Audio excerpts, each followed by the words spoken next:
Good morning, everyone. Good afternoon, good evening for those who are not joining from the North American area. I'm Bernard Hoffmann. I'm the International Rail Quality Board Coordinator and as well the IRIS General Manager. I will moderate this session today. So you just are being answering the first question. And this gives already an idea about the attendees. There will be other questions raised by our speakers later on. Please then answer it as well and use the same way. You can also use the Menti platform as expressed at the beginning, at the top of the slides, with the code, and you can raise questions, which I will be delighted to ask our speakers after the presentation. Next slide, please. So this Quality Monthly webinar is focused on the North American market. That's the second regional area analysis we are organizing in 2021 at the IRQB webinar sessions. Next slide, please. So in fact, it's the 9th edition in 2021. We have started this kind of media, I have to admit, due to the pandemic starting in 2020. And as we had a really huge success in attendance, in topics, expectations, and so on, we decided to continue in 2021. And I can as well confirm to you that this IRQB Quality Monthly webinars will continue in 2022. You will see the planned topics at the end of the session with the table of what we are currently scheduling. So, what is IRIS certification in the North American region today?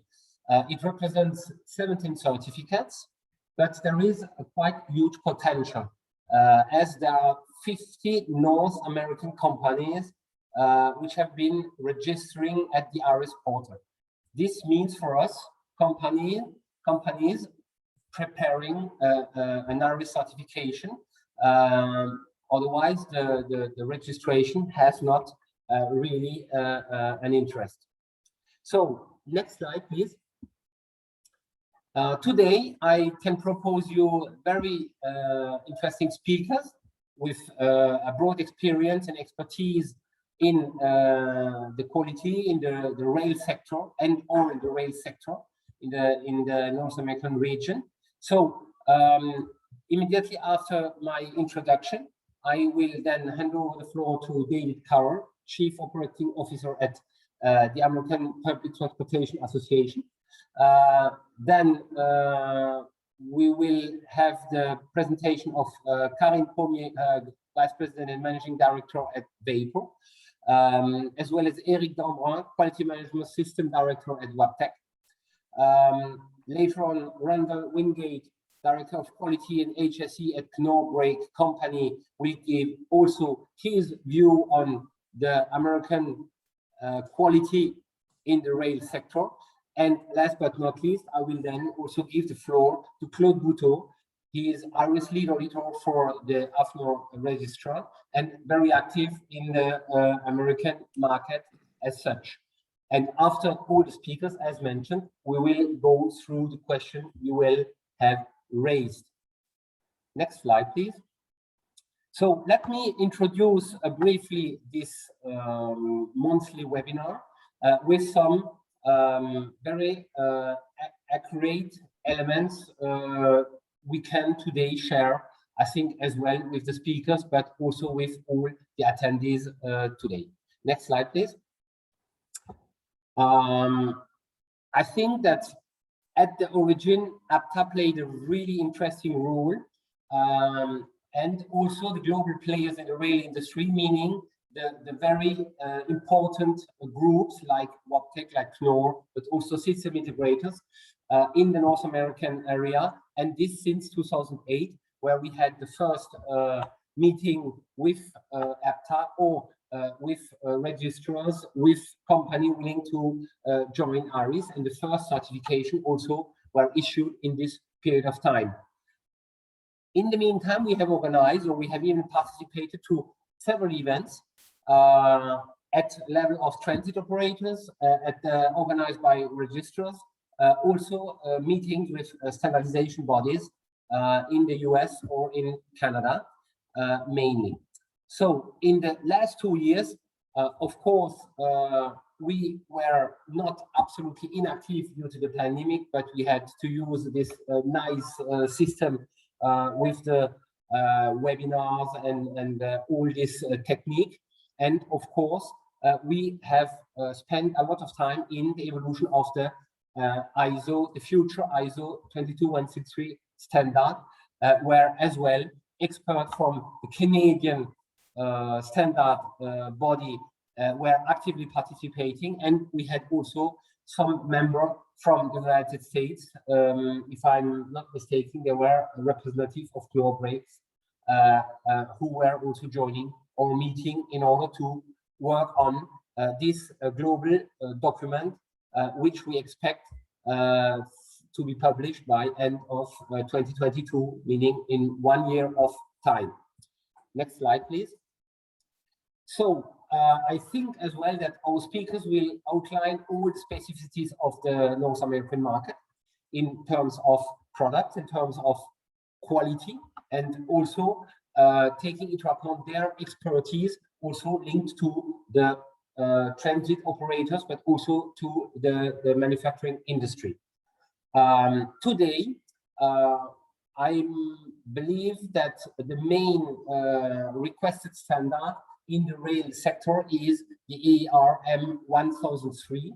I'm pretty sure because in the working group for the ISO 22163, we had several months ago a very interesting presentation on that topic, and especially on how it's implemented, also to take some ideas, to take some good practices into account. So, but what we know is that this document is still mainly oriented on safety aspects and on maintenance aspects. There are anyhow some system and process requirements in it.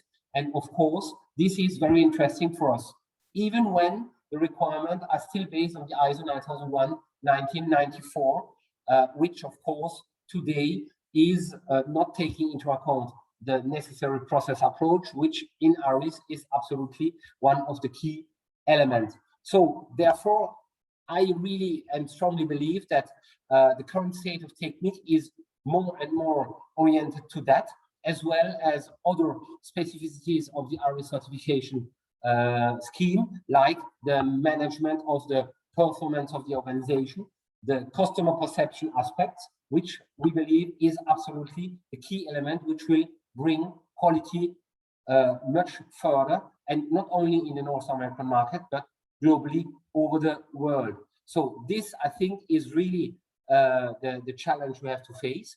And now I will hand over the floor to Dave Carroll from APTA in order that he can show us briefly his view on the quality and the railway sector in the US. Dave, the floor is yours.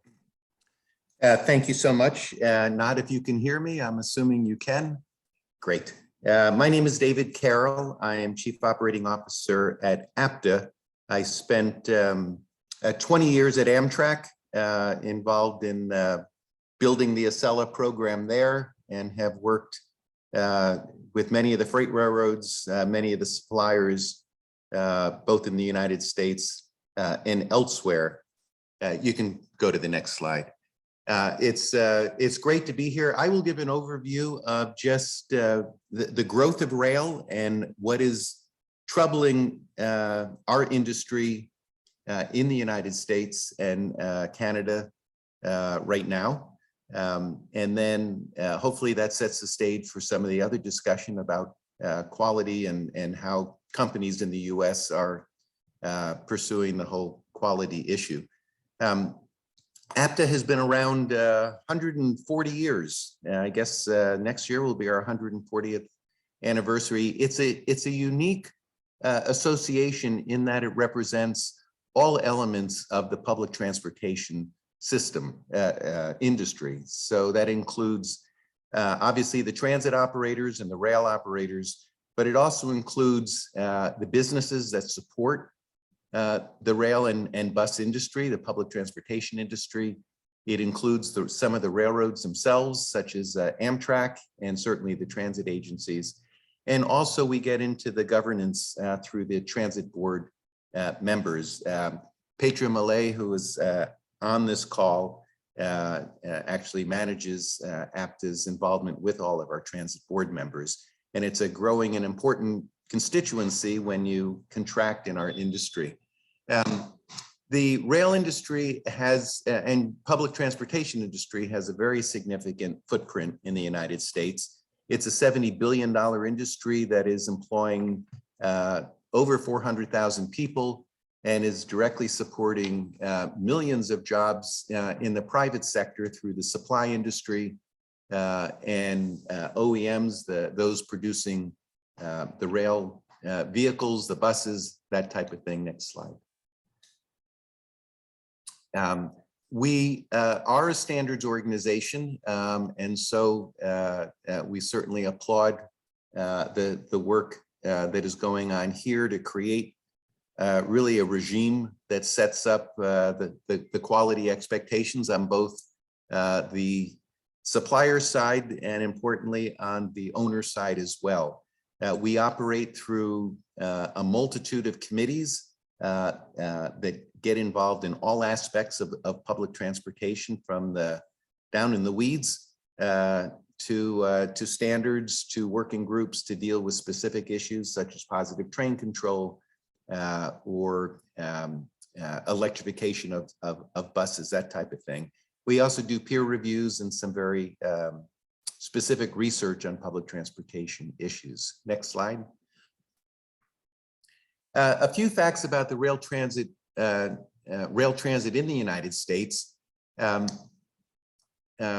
terms of total trips, 4.7 million trips on transit, rail transit in the United States. 48% of our trips in the United States are by rail, public transportation. And that surprises a lot of people because there are hundreds, even thousands of systems across the US. Many of them are small bus systems, but in fact, it is the rail side that is carrying the half of the people. And of course, this was pre-pandemic, as a caveat to everything we say. Commuter rail, which is bringing people from more of the suburban area and the longer distance into the downtown business area. We've got 29 systems, and that's been growing over the last 40 years. Heavy rail, which is more of our metro underground systems, is really stabilized at around 15 systems. Light rail and streetcar is where much of the growth has been. And as you know, many of you know, there's a melding of the two. It's hard sometimes to tell when it's streetcar and hard to tell sometimes when it's light rail. But these are systems that are growing in popularity, and particularly for the type of quality programs that you're working on, they're particularly important because these are not traditional railroads that are operating these. These are local transit agencies, city governments, transit authorities, where the people working there are not lifelong railroad workers. And so their understanding of and expectations with respect to how products are delivered to the market, how they go through a life cycle is very different than those who've been in the industry so long. So again, we applaud the work that you're doing. Rail transit's about 110,000 employees, 20,000 vehicles across the system. Next slide. Importantly, for purposes of this discussion, rail transit is growing, and of course that was pre-pandemic. Rail has been slower to come back during the pandemic, primarily because rail takes people to the business center, downtown business center, and that has been the slowest in the US to recover. Our commuter rail is, in many cases, is under 40% of pre-pandemic levels. The light rail is significantly higher. But recently, over the last 5 years or so, we've got 40 new rail systems with a 40% increase in vehicle miles. So a lot of people are relying on rail. A lot of the land use in the United States is finally developing around these transit systems, and that's very significant. Amtrak is our intercity rail provider in the US. It's the only entity that is providing intercity passenger rail. It has grown from about, when I worked there, about 18 million trips a year to 32 million now. And importantly, next slide, it is getting a wealth of new funding under some legislation that just passed a month ago, which we call the infrastructure bill, the Infrastructure Investment and Jobs Act, which is providing many times the amount of investment in passenger freight and transit than has ever been provided before. I think the role of transit during the pandemic to move essential workers, to really keep our cities together and keep the employment and the pipeline to food and services moving was rewarded in a sense, or at least demonstrated, and Congress has really delivered on this. It's the largest investment we've had since the private railroads, really. And there may be more coming. There is additional pending legislation that would have an additional $10 billion for high-speed rail, which would enable us on several projects across the country to finally join the ranks of Europe and Asia to address the high-speed rail needs of people. Next slide, and final slide. To set the stage really for the other speakers, I just wanted to note some of the issues that we're dealing with in public transit and in the rail industry in the U.S.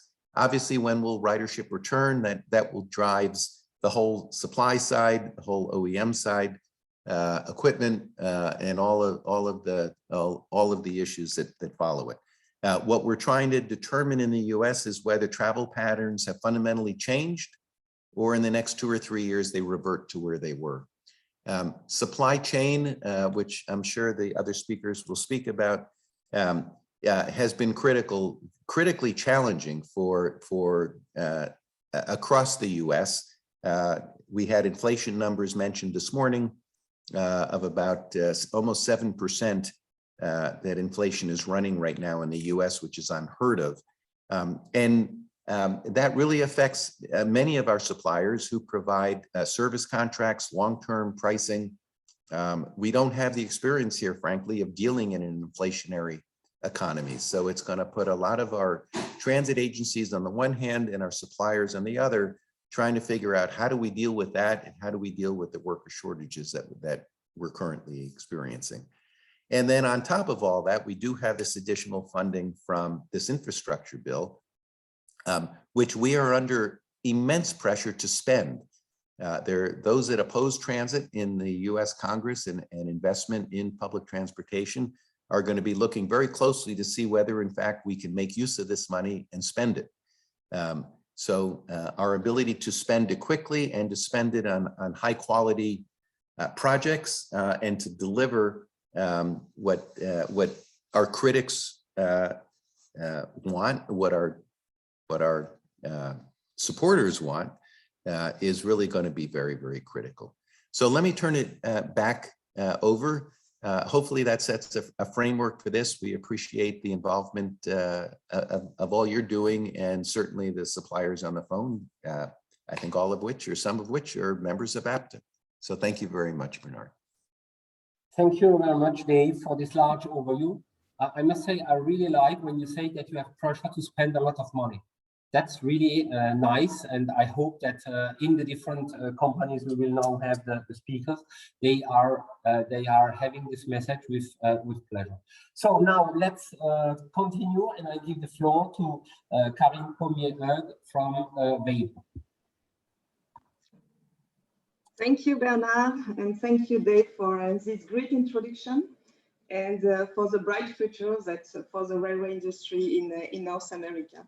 So I'm very pleased to be with you today on behalf of Wabtec Corporation and Weibo Rail webinar dedicated to North America. So next slide, Bernard. Okay, so let's start with first with who we are, Wabtec. So Wabtec company is a leading provider equipment system. So for all railway industry, for freight, for transit activities. So it's an international company with more than 27,000 employees worldwide in 50 countries, with generating 8 billion US revenue and listed as a Fortune 500 company. So our corporate headquarters is located in Pittsburgh, Pennsylvania, and our transit headquarters is located in Gennevilliers, close to Paris, in France. For Vapor Rail, so we have 2 sites, one in Montreal, Canada, and one in Plattsburgh in New York State, US. So really operating as one unit. So next slide. So Montreal site, so we have more than 200 employees.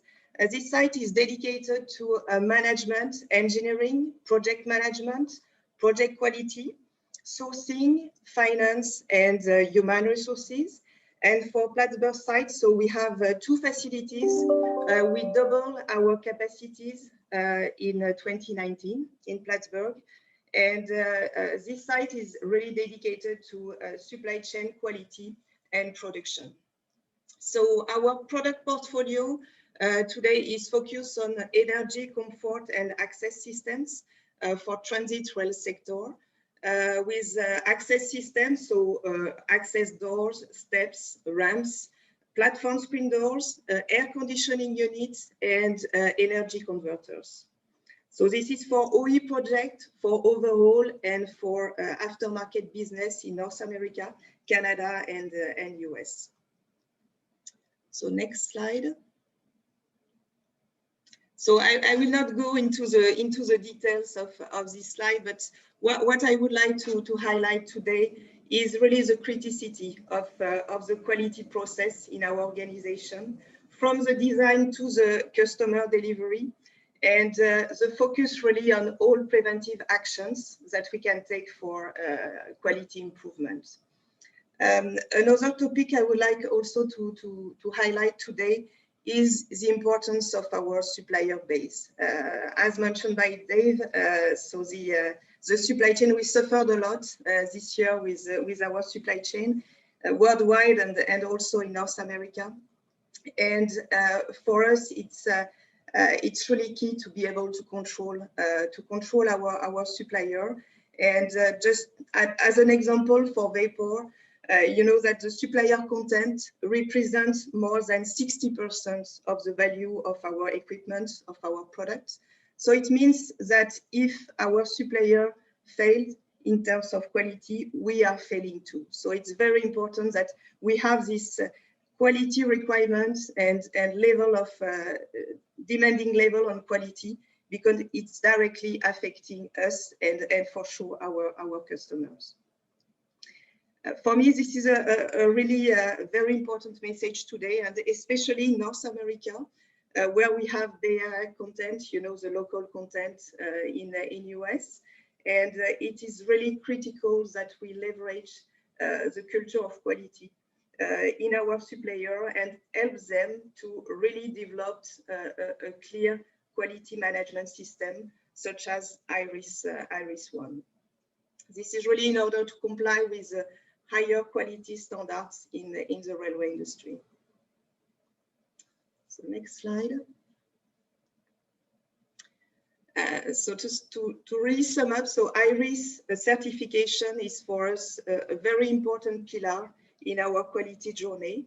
Vapor, we are certified since 2011, and it has been clearly a key driver for the improvement of our performance, for the compliance to requirements, and finally to the customer satisfaction. customer perception is clearly one axis that we have developed and we have improved over the last years in Vapor. And I think it is really finally the target of all the suppliers in the railway industry. So for me, quality IRIS certification is much more than a quality management system. It is a real business management system for a company. So next slide. Okay, so this year this year in 2021, so we had the chance to meet the silver grade in IRIS certification. So it was a target, one of our targets as a company to reach this year, and we did it. So it's a clear recognition of all our efforts from all the employees, and really we are very proud of this level of achievement done this year at Vapor.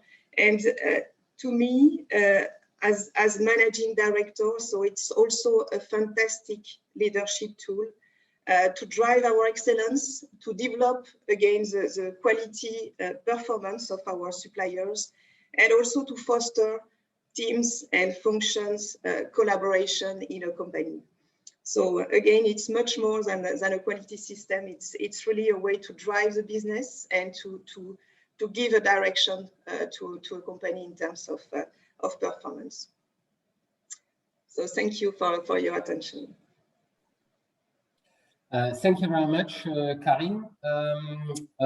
I think Eric is present as well from the WAPTEC company. Do you want to intervene at that moment now, Eric? Yes, if you don't mind. So thank you very much, Bernard, for that. And a big thank you to Karine. I just wanted to briefly add that I'm very proud of what Vapor has done over the last years. It's very impressive. Today within WAPTEC, we have 35 locations that are IRIS certified, and we have 3 locations that are IRIS certified in North America. As you said, Bernard, North America is having its own specificities. I think you spoke about the AR that is built on the 94 version of the ISO 9001.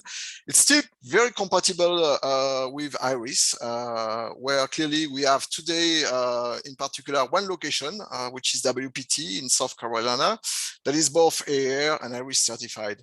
So for me, clearly, I strongly encourage organizations that are dealing with transit in North America to consider this IRIS certification. So again, thank you very much for the opportunity today, Bernard.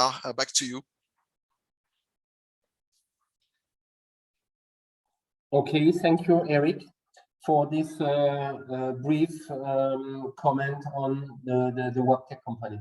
Now I will give the floor to Randy Wingate from the Knorr Brake company, and in order that he can share with us his experience in over the several years they are implementing IRIS in their units. Randy?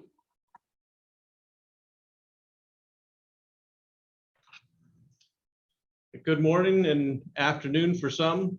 Thank you for the opportunity to present and share our utilization and experience with the IRIS standard.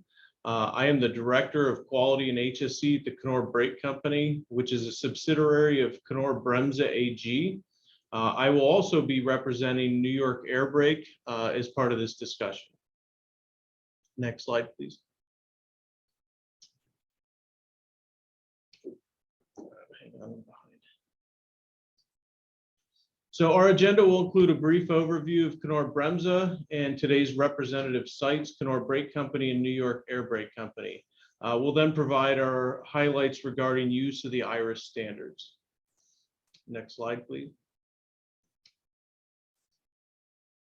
Knorr Bremse has over 110 years of experience within our 100 sites and 30 different countries on all continents except for one, which Knorr Brake Company and New York Air Brake are part of. Knorr Bremse enforces globally applied and standardized processes as the basis for equally high quality standards and efficiencies in all locations worldwide. Next slide, please. Knorr-Bremse headquarters are located in Munich, Germany. Within North America, KBC is located in Westminster, Maryland, and New York Air Brake Company is located in Watertown, New York. Next slide, please. Knorr Brake Company is a manufacturer and supplier of braking systems, passenger doors, and climate control equipment for all types of mass transit customers such as metro, light rail vehicles, high-speed trains, commuter rail, and monorail vehicles for the North American market. We currently employ over 400 employees within 3 North American locations. We have 4 separate business units under our roof at Westminster. And again, we're committed to deliver a safe, reliable, and quality products. Next slide, please. New York Air Brake is a full-service supplier of brake and train control system products and service for the rail industry. They currently have over 650 employees in 8 North American locations. They're the global center of competence for North American Rail Standard, AAR, and for heavy haul freight and locomotives. Next slide, please.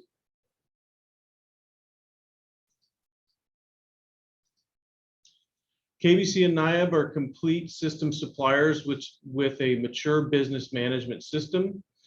We are certified to the following standards: AAR, M1003, ISO TS 22163, ISO 9000, EN 5126 and 5128. We are CMMI maturity level 2 and the ISO 14001, 45001, 50001. And we are also LEED Gold certified. We've been IRIS certified since 2008. Next slide, please. I'll now move on to the IRIS highlights of our North American business units and the key requirement that has benefited our management system to this point. Next slide, please. The introduction of IRIS into our company has brought many benefits and increased the overall performance of our business. Utilizing the IRIS process approach has provided us the tools for process reviews and turtle diagrams and strengthened the performance of our systems, specifically the process reviews and ownership. Next slide, please.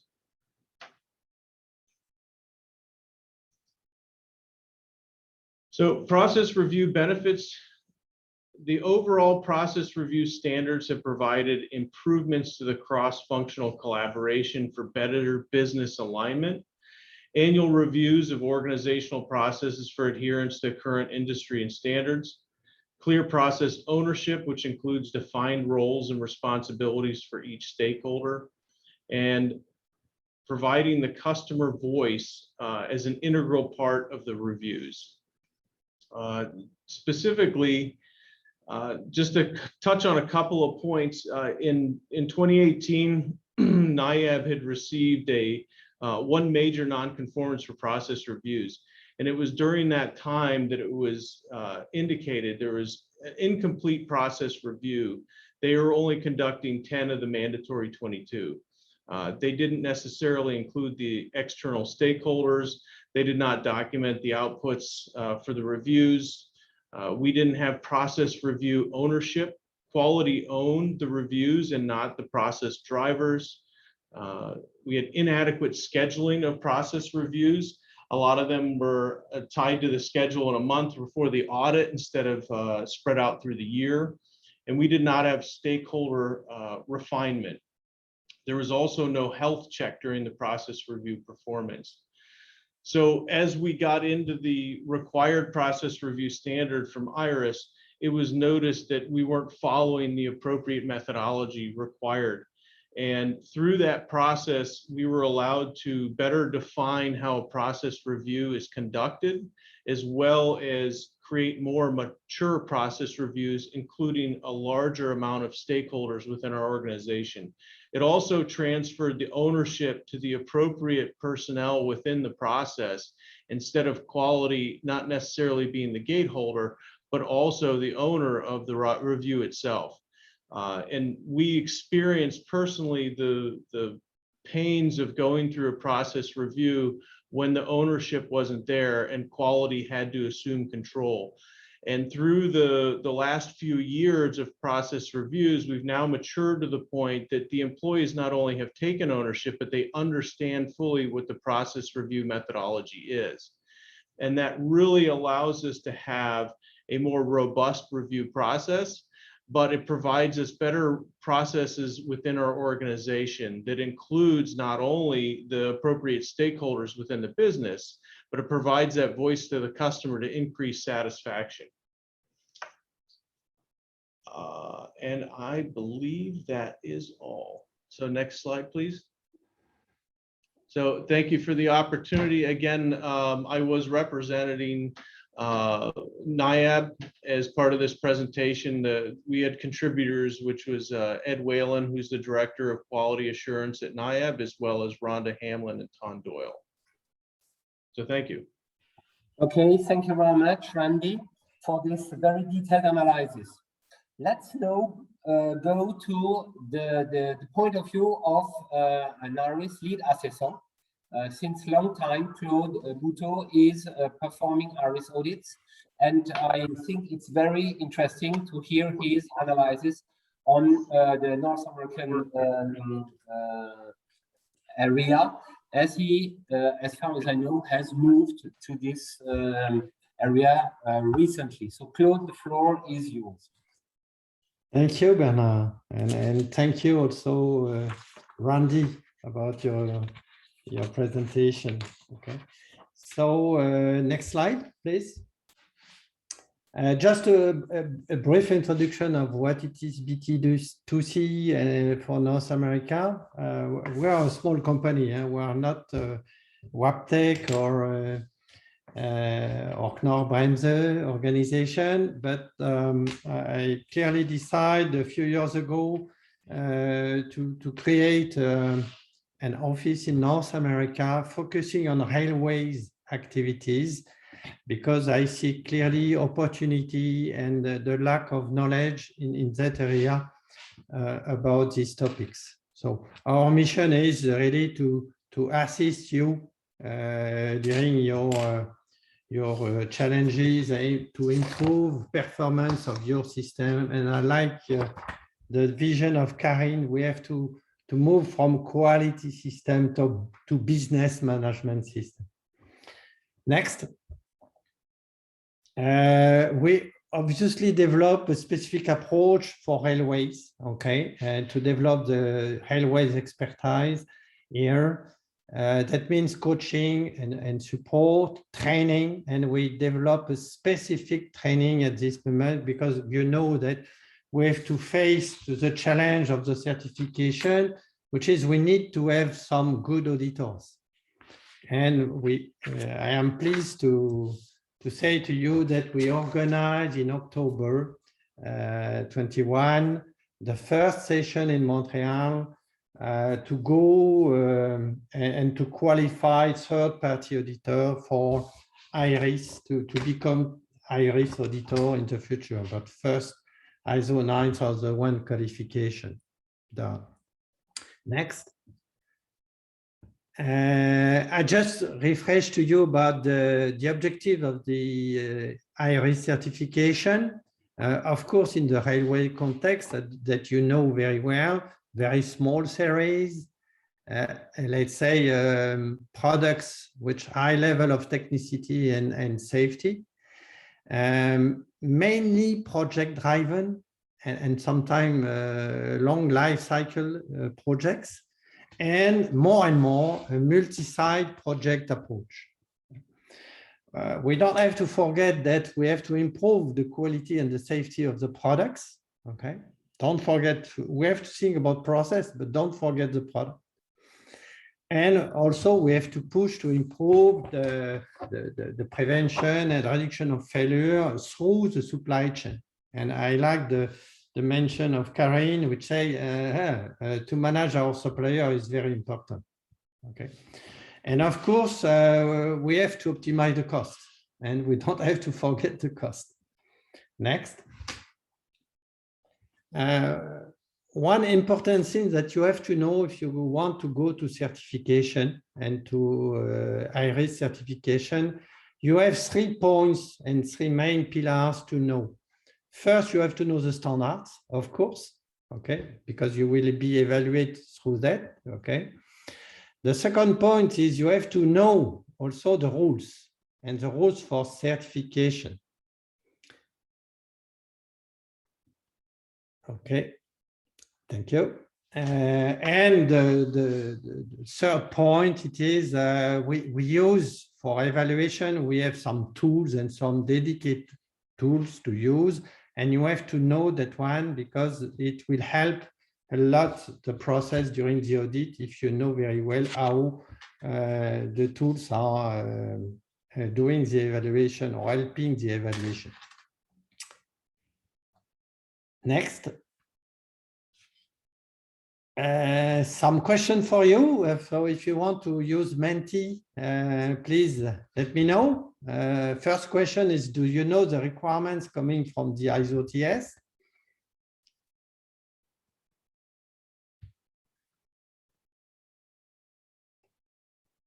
So I'm pleased to see that a lot of people know the standards. So wow, that's good.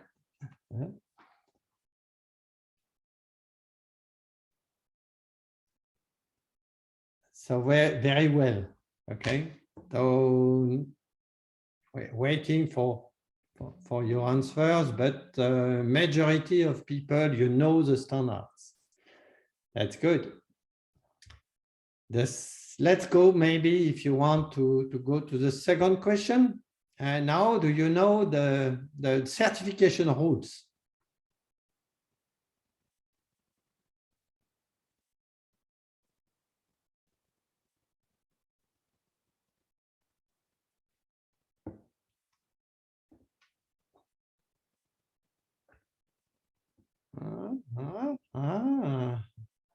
Okay, one say no, I don't know the rules, okay. But I'm very surprised because the majority of you, you know the standards and you know the rules. That's perfect situation, okay. So if you are okay, let's continue the presentation. Thank you for your answers. About the audit process, what you have to know, it's not a standard ISO 9001 classic, let's say, audit approach. First, there is some close question, cow questions, okay? And the answer is yes or no. And you have close question. The same, it's yes or no, okay? And this one, the close question are mainly on the ISO 9001 requirements, okay? So what it is important for you, it is reinforcing the way you manage the answer to the ISO 9001 classical requirements. So you have to know that first, the basics for ISO 9001 has to be clearly understood and well managed, okay? After that, there is another specificity that there is open question with different level of maturity. So this point is very important because it helps the system to go to maturity evaluation, and not only you are good or not good, you are conform or not conform, okay? So that means the evaluation process is, of course, a conformity evaluation plus a maturity evaluation. And that's also a main change into the audit process. Next. So, assessment methodology, you have the conformity, and I explained to you that now we can use the conformity evaluation to challenge the maturity and not only to challenge only the conformity, okay? After that, there is the customer perception. Karin was explaining that she developed that one, and it was very important for them to develop the customer perception. And the third pillar is there is a performance evaluation. And we are talking about performance of processes here. And we use such a matrix to challenge the performance on some selected processes. And with that, you go to the certification.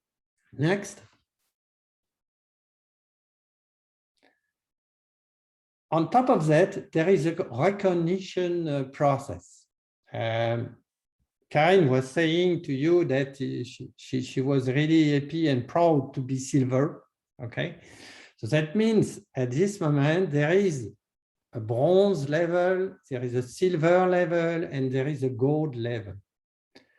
So what you have to know, it is very interesting system for certification. It is, of course, we have to challenge the conformity, but after the conformity, let's go to improve the performance, okay, through different levels, okay?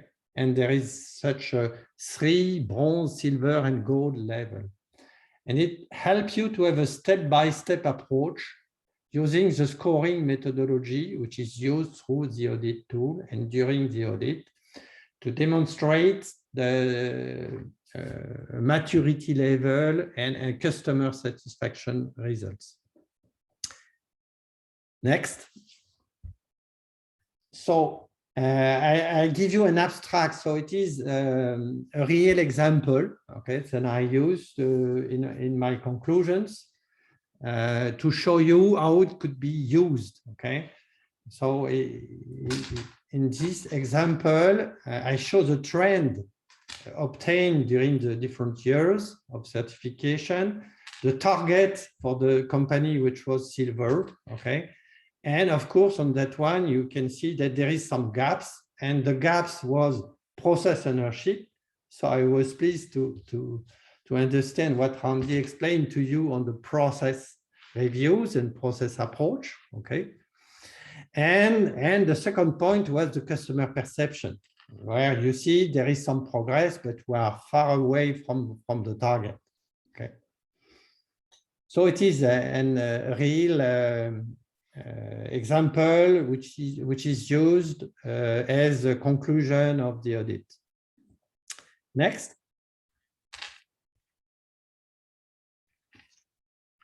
Arthur, next, please. Okay. Now, typical difficulties. First difficulties, it is to understand the rules and to define the scopes.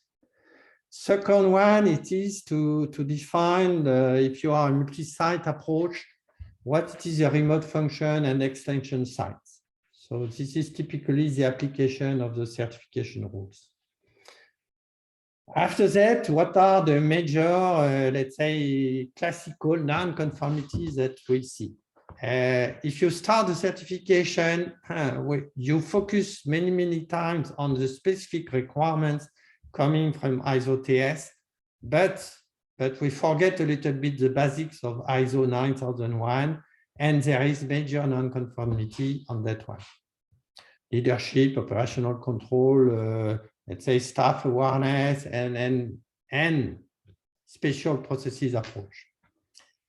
After that, of course, the non-conformities, the main, let's say, classical non-conformities are coming from process reviews, requirements management, because the requirements management process is not so easy to manage. The risk management and what it is surprising, it is definition and the use of data analysis for KPI. Okay. Next. For North America, specific things that I understand compared to Europe, for example, Europe or Asia. The process approach and the process ownership. We have to be careful because process sometimes is, there is a confusion between process definition and the process documentation. And people are focusing on the documentation, which is not the purpose of it. the process review practice is not common, and it's linked to the process ownership. So thank you, Randy, for your nice explanation. Another point is the competencies management. Difficulties to have good ownership on this process, and mainly, for example, for training. It is clearly something which is very strange in Canada and US, not in Mexico, because in Mexico there is a legal requirement which is driving this process. And of course, we need to develop the auditor pool in North America. Okay, we start in Canada, but we have to continue in US and in Mexico, and that's our challenge at this moment. Next. Another question is, does the evaluation process include a maturity evaluation?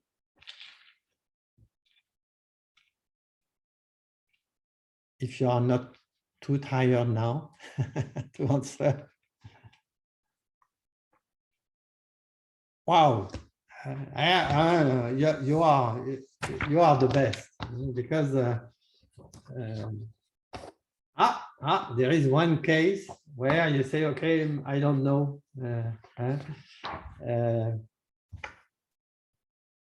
So you are fully aware about the process. Okay, so thanks really for your feedback. Okay, and next.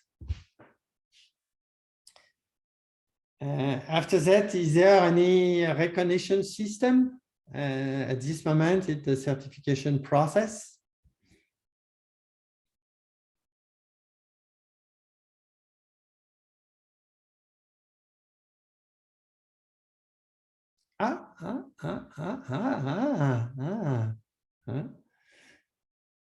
So some of you was not aware that there is such a gold, silver, bronze system. Okay, so good. So there is a place for understanding such a nice level of recognition system. Thank you for your contribution. Next. So now let's go back to question and answer. So Bernard, the floor is back to you. Thank you, Claude, for this very detailed presentation. And also, you could see that a lot of people follow the IRIS development and know what are the important elements. So let's go to the question. And I saw that there were several questions raised in the during the session. There is a first one to Karine. Does WAPTEC also set IRIS certification as requirement for its key suppliers? So thank you, Bernard, thank you, Claude, and thank you for this question. So today, you know that always in railway industry we have a very heterogeneous supplier portfolio. So we have a big supplier who are already IRIS certified. So for sure with this one, it's easier to communicate and to align. We have also smaller supplier and so let's be clear, IRIS certification is an investment for a company. So you need to have the structure to be able to lead this process, but with much more benefits, and that's why we are going in this certification. So it's really depending on the size of the company, on the means of the company. So we are not imposing IRIS certification. We are promoting IRIS certification to some key suppliers, and yes, we have a kind of list where we want this supplier to go to IRIS certification. But again, we are more in the promotion of this quality management system today. Okay, thank you, Karine. The next question is to Randy Wingate. How much North American customers appreciate your IRIS certification? So we look at it as we have 6 major car builders that require it from us in terms of audits. They conduct supplier audits to the IRS standard to us, not to mention it's in our contracts that we signed with them. But the requirement for many of the contracts from transit authorities that come to us through the car builders, it is a requirement. So even though it's only for 6 major car builders, we have many end users that require the certification for us to be considered as part of the bid. Okay, thank you, Randy. Question then to Claude. Oh, very interesting. Do you audit differently in North America or the same way as everywhere in the world? Thank you for this question. I think really there is no really big difference between auditing in North America or everywhere in the world. Okay, we have just to take into account some specificities of this market, and also, for example, what I say, the understanding of what it is a process. So sometimes we have to spend more time to explain the requirements, okay, and to push that the people have the right level of ownership, okay. For example, I was obliged to spend more time for competencies management that I explained because, for example, in Europe, this process is legally driven. So you don't have to explain, you ask for a training plan, you have a training plan, okay? In US or in Canada, when you ask to have a training plan, sometimes it's difficult to have, all right? Or it is shared between different people. So that means we have to adapt, of course, the way we ask the question or the way we interview the people to understand clearly the context and how they work. Okay, but it is the same in Asia or it is the same in Europe. Okay. Okay, thank you, Claude. Then there is also a question, and I will take this. The question is about who is issuing the bronze, silver, gold status of the IRIS certified customers. So here it's very simple. The IRIS certificates after an audit are established and are issued by the registrar, the certification body, with a validity of 3 years. The bronze, silver, gold quality performance levels are issued for with a 1-year validity, but by the IRIS Management Center on hand of the results provided by the certification bodies and also showing the full respect of the rules. So that's now implemented since 2 years for the silver, a little bit more than 1 year. We are in the 2nd year for the silver, and we just started gold.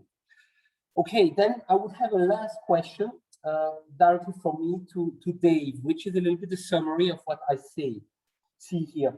I mean, Dave, you explained us that there is this huge investment plan coming in North America, especially in the US.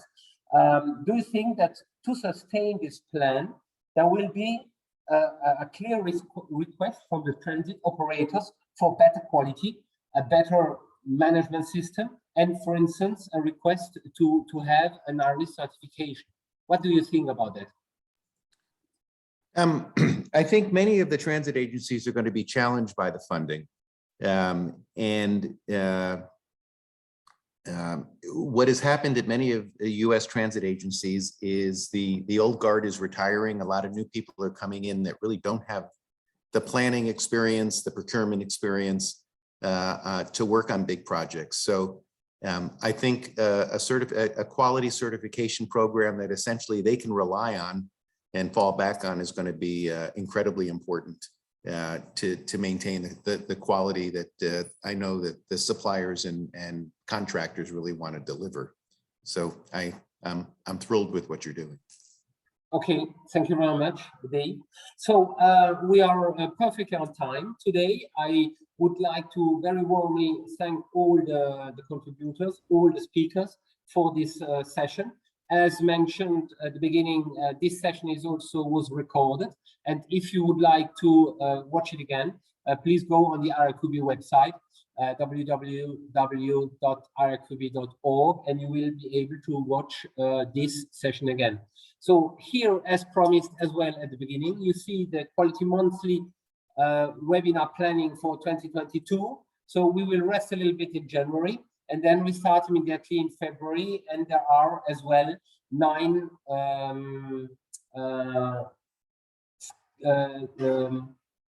webinar scheduled. And the topics are currently being prepared, and we look of course forward to continue to inform you about the very important, interesting thing. Of course, there will be some of them very generic about the guidelines, about the process approach, about the certification and the operators, and hopefully by end of this year as well, a webinar dedicated to the evolution of the ISO and the conformity assessment. So then I would like to thank all of you, also the attendees, all who have listened to us today. And as it is, as we are in December, I would like to wish all of you a very nice end of year with some good and well prepared, I think, holidays. Hopefully, stay absolutely safe. That's the most important thing. Stay healthy. We need you to support us in the development of ARIS. So thank you very much, and hope to see you soon in the ARIS area. Bye-bye. Thank you, Bernard. Thank you. Thank you.